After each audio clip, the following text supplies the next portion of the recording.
Saudara-saudariku yang terkasih, hari ini Selasa 2 Juni 2026. Saya Romo Siga dari Gereja Katolik Santo Fransiskus Xaverius, Pacitan.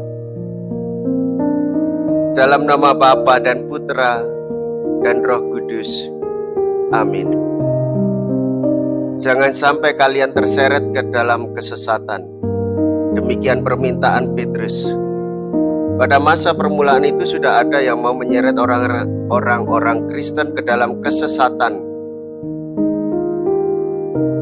Sekarang pun masih sering terjadi. Pembangunan dunia baru hanya dapat terlaksana dengan pembedaan jelas mana yang menjadi hak wewenang dunia, mana yang menjadi hak milik Allah. Berikanlah kepada Kaisar apa yang menjadi hak Kaisar, dan kepada Allah apa yang menjadi hak Allah. Mea culpa, mea culpa, mea maxima culpa. Saya berdosa, saya berdosa, saya sungguh berdosa.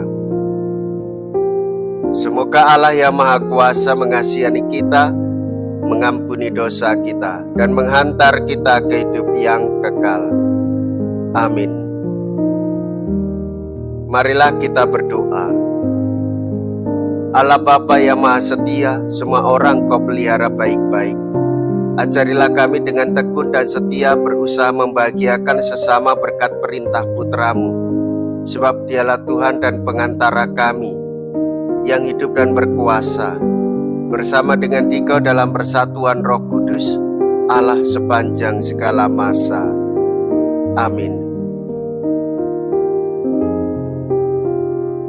Tuhan bersamamu dan bersama rohmu. Inilah Injil suci menurut Markus. Dimuliakanlah Tuhan. Markus bab 12 ayat 13 sampai dengan ayat 17.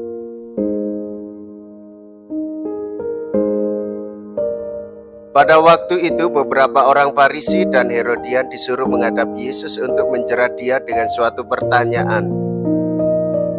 Orang-orang itu datang dan berkata kepadanya, "Guru, kami tahu Engkau adalah seorang yang jujur. Engkau tidak takut kepada siapapun, sebab Engkau tidak mencari muka, tetapi dengan jujur mengatakan jalan Allah. Nah, bolehkah kita membayar pajak kepada Kaisar atau tidak?" Tetapi Yesus mengetahui kemunafikan mereka, lalu berkata kepada mereka, "Mengapa kalian mencobai aku? Tunjukkanlah suatu dinar untuk kulihat." Mereka menunjukkan sekeping dinar.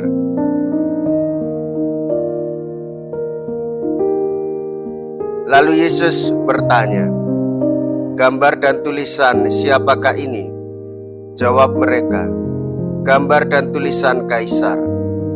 Maka Yesus berkata kepada mereka, "Berikanlah kepada Kaisar apa yang menjadi hak Kaisar, dan kepada Allah apa yang menjadi hak Allah." Mereka sangat heran mendengar Dia. Demikianlah sabda Tuhan. Terpujilah Kristus.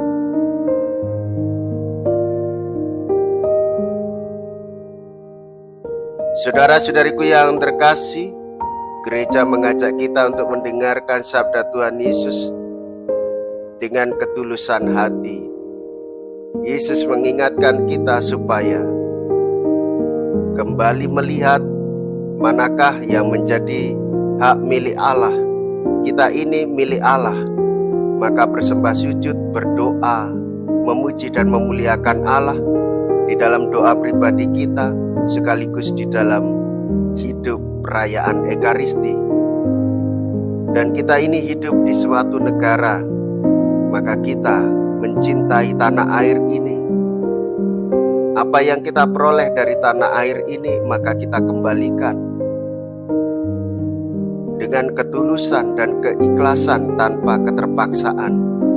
Inilah cara mengabdikan diri. sebagai orang beriman dan sebagai orang yang berwarga negara. Mengapa demikian? Supaya kita dalam hidup rohani tidak mudah terikat dengan hal-hal duniawi.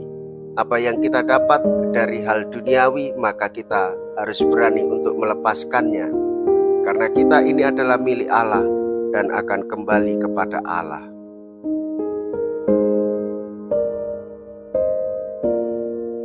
Marilah kita berdoa.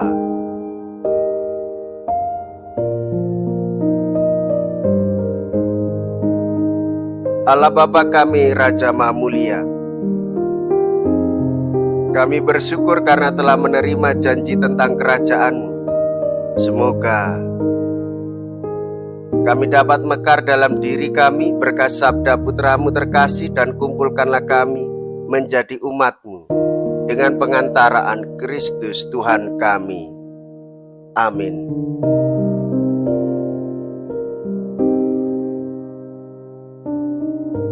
Tuhan beserta kita, sekarang dan selama-lamanya. Semoga Allah yang Maha Kuasa memberkati saudara sekalian, Bapa dan Putra dan Roh Kudus. Amin. Saudara-saudariku yang terkasih, pergilah. Ibadah sabda sudah selesai. Syukur kepada Allah.